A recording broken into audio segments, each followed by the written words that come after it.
प्रिय दर्शकों, नमस्कार। एक बार फिर से उपस्थित हूँ आप सबके सामने विश्लेषण जन्म कुंडली का इस कार्यक्रम के अंतर्गत। आज जो आपके सामने कुंडली लेकर के आया हूँ, ये कुंडली आई है मेरे पास दरभंगा, बिहार से। शुरू करते हैं आज का कार्यक्रम। कहीं नहीं जाना है, बिल्कुल बन के रहिएगा। अगर आप ये कार्यक्रम पहली बार देख रहे हैं तो मेरा दूसरा चैनल जो ज्योतिषीय सूत्र का है वो है नकुल पाराशर ज्योतिषी लक्ष्य। आइए सबसे पहले आप लोगों को एक विशेष बात बता दूं इस कार्यक्रम के माध्यम से। मेरे यहाँ जो कुंडली का वीडियो विश्लेषण होता है, और ये विशेषतः उन लोगों के लिए है जो मेरे यहाँ अपॉइंटमेंट लिए हैं कुंडली के वीडियो विश्लेषण के लिए, तो उनको बात बताऊं कि आप लोगों को थोड़ा धैर्य रखना चाहिए, बिल्कुल भी जल्दबाजी ना करें, क्योंकि अभी लगभग हम लोग कुंडली के वीडियो विश्लेषण की जो बात है वो 9 महीने से ज़्यादा, लगभग 9 महीने तो आराम से उसकी वेटिंग है। इस वजह से जिन लोगों ने भी हमारे यहाँ अपॉइंटमेंट उसके लिए लिया है उन लोगों को थोड़ा इसी वजह से मैं उनसे पहले बात कर लेता हूँ ताकि उनकी कुंडली को समझा जा सके, उन्हें समझाया जा सके। और पहले बात कर लेता हूँ, उसके बाद फिर ऐसी कुंडली का विस्तृत विश्लेषण कर देता हूँ। आपके प्रश्न के हिसाब से वीडियो बना देता हूँ ताकि इसमें आपको कभी दोबारा किसी से अपनी कुंडली दिखाने की ज़रूरत ही ना पड़े और आप आराम से अपनी कुंडली स्वतः समझ सकें। आइए शुरू करते हैं आज का कार्यक्रम। सबसे पहले बात करेंगे, जन्म हुआ है जातक का कार्तिक माह में। कार्तिक माह में जो लोग जन्मे होते हैं वो कभी कभी अपने व्यवहार में धृष्टता कर जाते हैं, मतलब दुष्टता कर जाते हैं, बदमाशियाँ।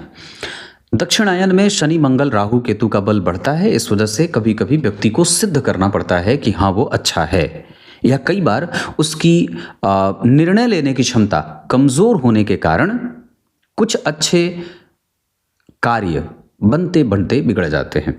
वार का अधिपति शनिदेव, वार को जन्म हुआ है शनिवार को, और शनि उच्च के बैठे हैं, यहाँ स्वग्रही हैं, यहाँ लग्न में बैठे हैं। इसका अर्थ होगा कि वारेश बलवान हैं, और चूंकि वो सूर्य के साथ बैठे हैं तो शनि और सूर्य जब कभी भी एक साथ बैठते हैं तो वैसे भी शनिदेव का बल बढ़ जाता है।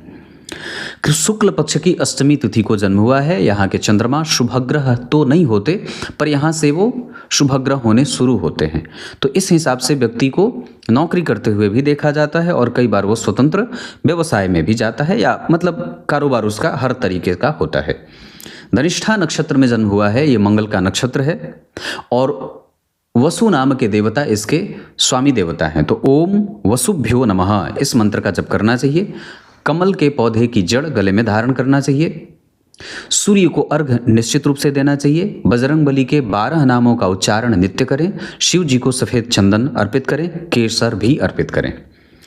धनिष्ठा नक्षत्र वृद्धि योग में प्राप्त हुआ है जातक का जन्म, इस वजह से व्यक्ति वृद्धिता को प्राप्त करता है, मतलब अभिवृद्धि प्राप्त करता है। वैश्य वर्ण और राक्षस गण के कारण कभी कभी जल्दबाजीपन की प्रवृत्ति और राजसिक स्वभाव व्यक्ति का रहता है, मतलब सुख और सुख पाने की इच्छा के पीछे व्यक्ति भागता है। पंचांग अच्छा बना है, लग्न वृष का बना है, नवांश मीन का बना है, तो यहाँ के 11वें भाव के स्वामी यहाँ के लग्नेश बने हैं, जहाँ लग्न में ही उच्च के शुक्र दाम्पत्य के सुखों को देने वाले तो थे, पर द्वितीय भाव के स्वामी गुरु और राहु केतु का संबंध जन्म कुंडली में बन रहा है। यहाँ भी विवाह का सुख दिखाई दे रहा है, पर यहाँ राहु, यहाँ सूर्य, जन्म कुंडली के केंद्र खाली और त्रिकोण भी खाली लगभग। इस वजह से एक अच्छी कुंडली बनने के बाद भी वैवाहिक सुखों में कई बार कमजोरी देखने को मिलती है, या विवाह में परेशानी आती है, या हो भी जाए तो भी कष्ट हो, या लगभग बहुत विलंब से हो, या ना के बराबर विवाह के चांसेस बन जाते हैं। जबकि लग्न कुंडली के लाभ भाव के स्वामी यहाँ के लग्नेश बनते हैं, ये सबसे महान राजयोग बनाते हैं कि व्यक्ति की कुंडली के लग्न चक्र के लाभेश और धन भाव के स्वामी अगर दशमांसा चक्र के लग्नेश बनते हों तो कुंडली का धन लाभ सुरक्षित और व्यवस्थित होता है। लग्न कुंडली के 7वें भाव में गुरु और बुध लग्न को देख करके जातक के जीवन को सुंदर, मधुरभाषी, श्रेष्ठ और गहरे विचारों में उतरने वाला बना देते हैं। जबकि 9वें स्थान में मकर राशि का चंद्रमा जातक को श्रेष्ठ लोगों से मैत्री करने वाला, कई बार थोड़ी बहुत निर्दयता पूर्वक बातें करने वाला, अक्खड़ स्वभाव का, रौद्र रूप धारण करने वाला, चिंतन बहुत ज़्यादा न करके व्यवस्थाओं में विश्वास करके तार्किक विचारों के साथ अपनी एनर्जी को लगाने वाला, और थोड़ा स्वार्थी बुद्धि का भी कई बार होते देखा जाता है। लग्न पे गुरु और बुध का प्रभाव व्यक्ति को धार्मिक और कृतज्ञ बनाने वाला बनाएगा, जबकि मंगल और शुक्र का 5वें भाव में बैठना पाचन तंत्र, पेट, प्रेम संबंध विवाह होते होते टूट जाए, होने से पहले टूटे, हार्मोनल डिसबैलेंस, गड़बड़ी और दाम्पत्य में परेशानी का एक दुर्योग लगा देते हैं। सूर्य और शनि का यहाँ बैठना, यहाँ बुध और चंद्रमा का बैठना, थोड़ा ध्यान से समझिए। यहाँ सूर्य और शनि का बैठना, जबकि गुरु और बुध का बैठना, अष्टमेश का सप्तम भाव में बैठना वैवाहिक चिंता देते हैं। यहाँ पे बुध बैठे हैं सप्तमेश का छठे भाव में बैठना पंचमेश के साथ, तो सप्तम और पंचम के स्वामी एक साथ दुस्थान में बैठ गए। इस वजह से वैवाहिक सुखों की कमजोरी हो जाती है। अब सप्तम भाव के अधिपति जो बुध हैं वो छठे भाव में बैठे तो होते होते विवाह को रोक देते हैं। लग्न में शुक्र उच्च के और उनके ठीक पीछे शनि का प्रभाव, और जन्म कुंडली के 12वें भाव के स्वामी 12वें भाव में बैठे हैं, उनके ठीक पीछे मंगल केतु का प्रभाव भी कहीं ना कहीं परेशानी का माहौल खड़ा करता है। इस वजह से वैवाहिक प्रभाव कमजोर होता है। वैसे इस कुंडली में धन और रोजगार में कोई गड़बड़ी नहीं है। द्वितीय भाव के स्वामी का सप्तम भाव में आना और जन्म कुंडली के एकादशवें भाव के स्वामी का सप्तम में आना, ये धन लाभ और व्यापार के साथ साथ नौकरी और सरकारी नौकरी से भी विवाह का जो व्यापार का संबंध है या धन का संबंध है बना देते हैं। चतुर्थ भाव से 4 घर आगे बुध गुरु और केतु माता के सुखों का प्रभाव अच्छा देते हैं। यहाँ पे मंगल और शुक्र पर कई बार किसी खास व्यक्ति से, जैसे प्रेम विपरीत के प्रति जो आकृष्ट होने का भाव होता है, वो व्यक्ति का एज यूजुअल बना रहता है। उसका सुख उसे लगभग ना के बराबर मिलता है। करियर के हिसाब से अगर बात करते हैं तो भाग्य भाव के स्वामी का चंद्रमा के साथ जाना, जो पंचम भाव के स्वामी हैं, पंचम और चतुर्थ नवम भाव के स्वामी का एक साथ तृतीय में जाना एक अच्छा संयोग लगाएंगे। पर फिर भी मंगल भाग्य का संघर्ष तो दे ही देते हैं। गुरु राहु और केतु के संपर्क में आ रहे हैं और 12वें भाव के स्वामी लग्न में, व्यक्ति कभी अपने कारोबार से वंचित नहीं रहेगा, उसके पास कार्य हमेशा ही करने को रहेंगे। इसका एक कारण ये होगा कि जन्म कुंडली के दशम स्थान के स्वामी उच्च के बैठे हैं, जो व्यक्ति को थोड़े बहुत संशयों के साथ उसका कारोबार उसके साथ उपस्थित रहता है। गुरु और बुध जैसे 2 शुभ ग्रह का लग्न को देखना, धनेश का सप्तम भाव में गुरु के साथ बैठना धनवान बनाएगा, जबकि 12वें भाव के स्वामी मंगल का पंचम भाव में अष्टमेश के साथ बैठना विवाह में बहुत हद तक परेशानी का माहौल खड़ा कर देना। 12वें भाव के स्वामी गुरु मंगल बनते हैं और जन्म कुंडली में शुक्र के साथ बने हैं, जो लग्नेश होने के साथ साथ छठवें भाव के भी स्वामी होते हैं, नीच के हैं, जिनका नीच भंग बुध के ऊपर आश्रित हो रहा है। और बुध भी सप्तम भाव में बैठे हैं, जो लगभग वहां पे दिशा के बल से लगभग बहुत ही ज्यादा कमजोर हो जाते हैं। तो यहाँ पे मंगल और शुक्र प्रेम संबंध दाम्पत्य की कमजोरी का कारण बनते हैं।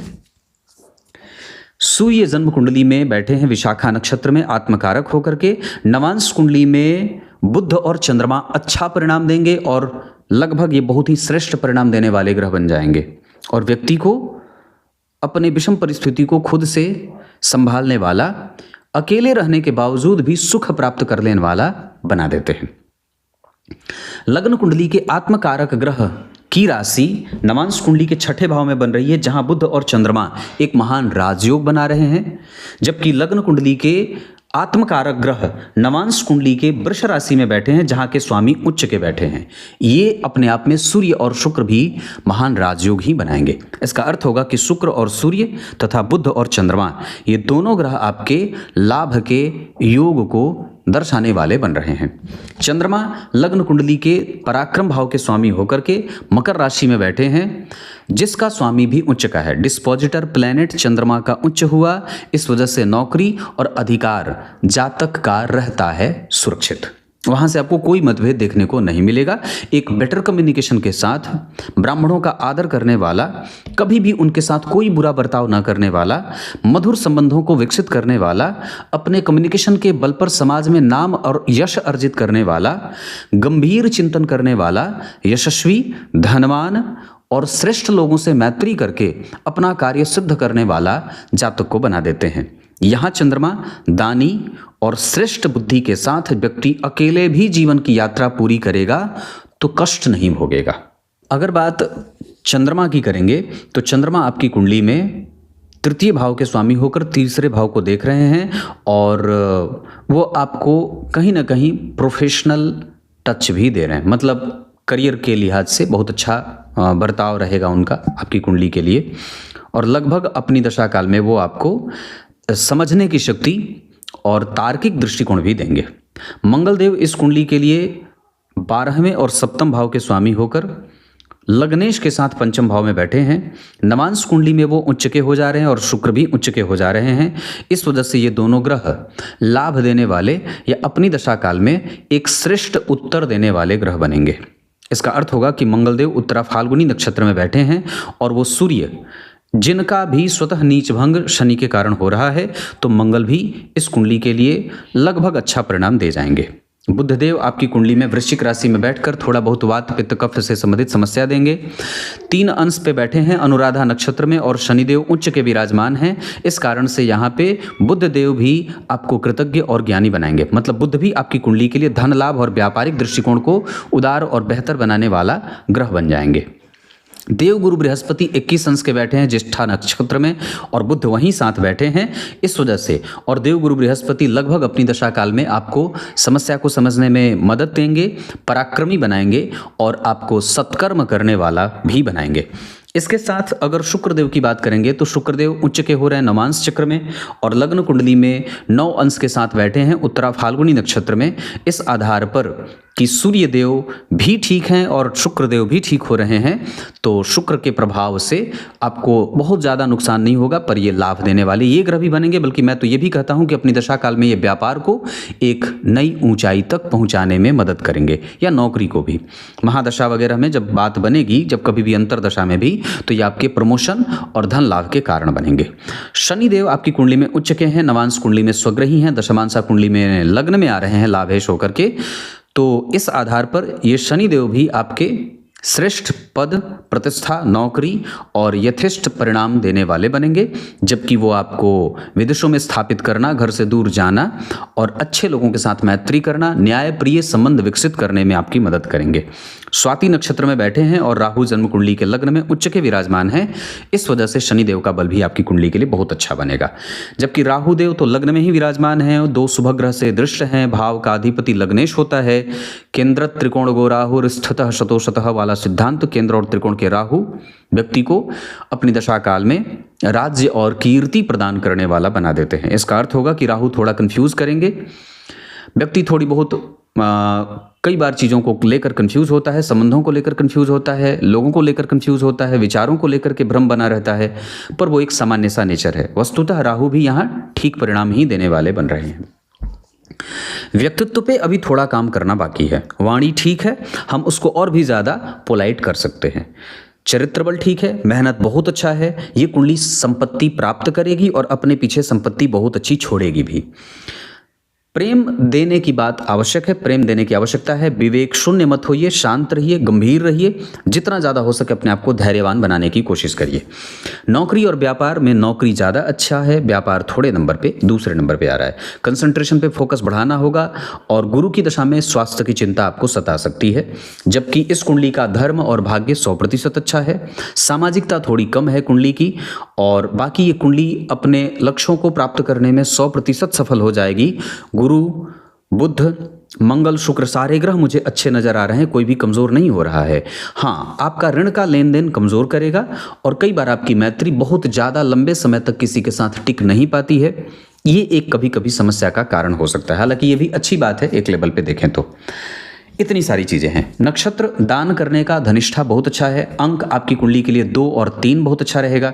राशियां कन्या और मकर की बहुत अच्छी रहेंगी। धन कमाने के लिए आपकी कुंडली जा सकती है उत्तर दिशा की तरफ। विवाह वगैरह आपकी कुंडली में अगर बात करते हैं तो उत्तर पूर्व दिशा में हो। कन्या राशि, कन्या लग्न, वृश्चिक राशि, वृश्चिक लग्न, मकर राशि, मकर लग्न के जातिकाओं से विवाह किया जा सकता है।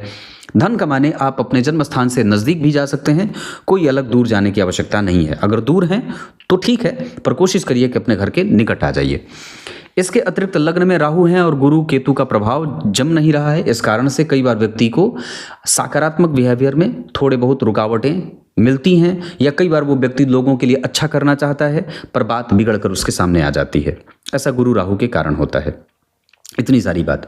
एक लाजवर्त अभी तत्काल धारण करना चाहिए। शनि में राहु की दशा, शनि में मंगल की दशा और शनि में गुरु की दशा कष्ट देने वाली होगी। जबकि बुध में केतु, बुध में शनि, बुध में सूर्य और बुध में चंद्रमा की दशा कष्ट देने वाली होगी। इस कुंडली में मारक होंगे शनि, मारक होंगे मंगल, और एक मारक का दोष लगेगा चंद्रमा का तो नहीं, पर गुरु बुध का कभी कभी थोड़ी बहुत परेशानियों के साथ दशा में स्वास्थ्य से संबंधित समस्या देखने को मिल सकती है। रोहिणी में दान कर सकते हैं, अनुराधा में दान, पुण्य पूजा पाठ जो कुछ भी करना हो। स्वाति नक्षत्र, विशाखा भी बहुत अच्छा है, श्रवण नक्षत्र भी ठीक है इस कुंडली के लिए, और इतने सारे नक्षत्र किसी भी कार्य को करने के लिए उत्तम रहेंगे। भवन जिसमें आप निवास कर सकते हैं वो पश्चिम दिशा का घर होगा तो ज़्यादा अच्छा रहेगा। मानसिक शांति को बढ़ाने की आवश्यकता, और कुंडली में नौकरी 100% बहुत अच्छी है। इतनी सारी चीज़ें दशमांशा चक्र के आधार पर कारोबार कभी कभी सेटल डाउन होने में अनुभव मांगेगा, या हो सकता है कि वक्त के हिसाब से आपको उसमें स्थिरता प्राप्त हो।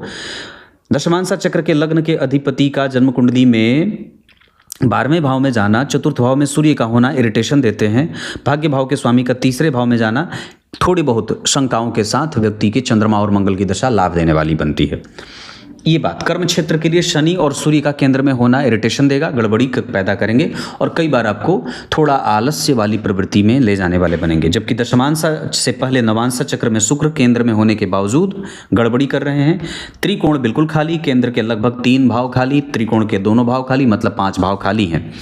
और गुरु, राहु और केतु मंगल के प्रभाव में आ रहे हैं, इस वजह से कई बार विवाह में दिक्कत होती है, या विवाह टूट करके होता है या हो करके टूट जाता है। मतलब वैवाहिक सुख इस कुंडली का एक तरफा कमजोर सा नजर आ रहा है। 75% तक लगभग विवाह का सुख कमजोर नजर आ रहा है। इतनी सारी चीजें हैं। अरिष्ट चक्र के आधार पर राहु, केतु और चंद्रमा की दशा में स्वास्थ्य से संबंधित समस्या परेशान करेगी, जबकि शनि की दशा और सूर्य की दशा में नेत्रों से और कफ से संबंधित समस्या परेशान करेगी। भवन, भूमि, वाहन से संबंधित अगर कोई भी निर्णय लेना हो तो बुध और शुक्र के साथ चंद्रमा की दशा का इस्तेमाल कर सकते हैं। आप भाग्यशाली हैं, इसमें जरा भी संशय नहीं है, और निस्संदेह आपकी कुंडली में माता और पिता दोनों का सुख बिल्कुल बना हुआ है और अच्छा है। भाग्यशाली हैं कि आप जैसी संतति उन्हें प्राप्त हुई है, ये भी बात कहूंगा। संतान का सुख इस कुंडली में लगभग कमजोर या ना के बराबर है। बाकी ये कुंडली उपासना, पूजा पाठ, मंत्र जप आदि में 100% सफल होगी, इसमें जरा भी कोई नुकसान नहीं है। ये कुंडली पढ़ाने का काम, फैशन का काम, IT सेक्टर और कानून की पढ़ाई 100% कर सकती है। पेट्रोलियम भी इस कुंडली का बहुत अच्छा बनेगा, फर्नीचर भी इस कुंडली का बहुत अच्छा है। टेक्निकल क्षेत्रों में ये कुंडली आगे बढ़ सकती है। क्लियर है? तब तक के लिए बहुत बहुत नमस्कार।